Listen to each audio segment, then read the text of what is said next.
আমি আকলিমা।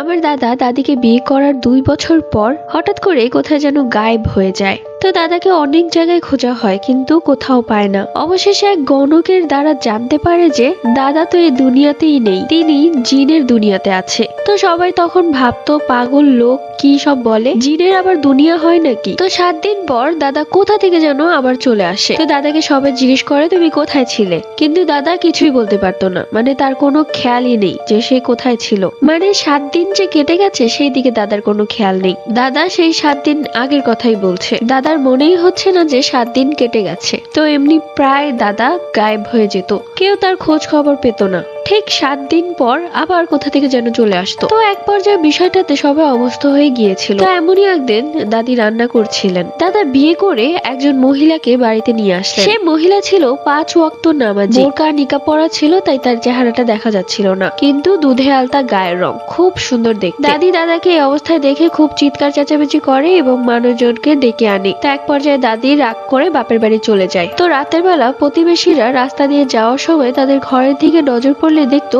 তাদের ঘরের চালের ওপর কোনো এক মহিলা হাঁটছে। তো এই বিষয়টা অনেক মানুষই খেয়াল করে, এটা নিয়ে একটা গুঞ্জন শুরু হয়ে যায়। আর এদিকে দাদি যে বাপের বাড়ি চলে গেছে, দাদা কোনো খবর দেয়নি দাদির। মানে বলাই চলে দাদা হচ্ছে নতুন বউয়ের পুতুলের মতো, তিনি যা বলতেন তাই করতেন। তো যাই হোক, দাদাকে একদিন সবাই মিলে জিজ্ঞেস করলো, মাঝরাতে তোমার বাড়ির চালের উপর একজন মহিলাকে হাঁটা চলা করতে দেখা যায়, সে কে? তখন দাদা বিষয়টাকে এড়িয়ে গেলেন। তো আস্তে আস্তে আমার দাদা অনেকটাই অসুস্থ হতে লাগলেন, এমনকি কিছুটা কুজো হয়ে যেতে লাগলেন। আমার দাদা ছিলেন 5 ওয়াক্ত নামাজি, কিন্তু সেই বউকে বিয়ে করার পর দাদার নামাজ কালাম একদমই ছেড়ে দিয়েছিলেন। তো আস্তে আস্তে সবাই বলা শুরু করলো যে তোমার বউ তো অনেক নামাজি, তাহলে তুমি কেন নামাজ পড়ো না? আমার দাদি কিন্তু দাদাকে ভালোবেসে বিয়ে করেছিলেন, সে দাদাকে অসম্ভব ভালোবাসতেন। তো যখনই তার অসুস্থতার কথা শুনলেন তখন দাদি আর নিজেকে আটকাতে পারলেন না, তখন সে ছুটে চলে আসে দাদার বাড়িতে। তখন এসে দেখে বাড়িতে কোনো লোকজন নেই, ঘরের দরজা বন্ধ। তখন দাদি কি করে, জানালা দিয়ে একটু উকি দেয়। জানালা দিয়ে উকি দিয়ে দাদি যা দেখলো তা দেখে দাদির গায়ের লোম দাঁড়িয়ে গেল। এটা দেখার জন্য দাদি মোটেও প্রস্তুত ছিলেন না। তিনি দেখলেন যে দাদার সেই বিয়ে করা বউ, যার দাঁতগুলো ছিল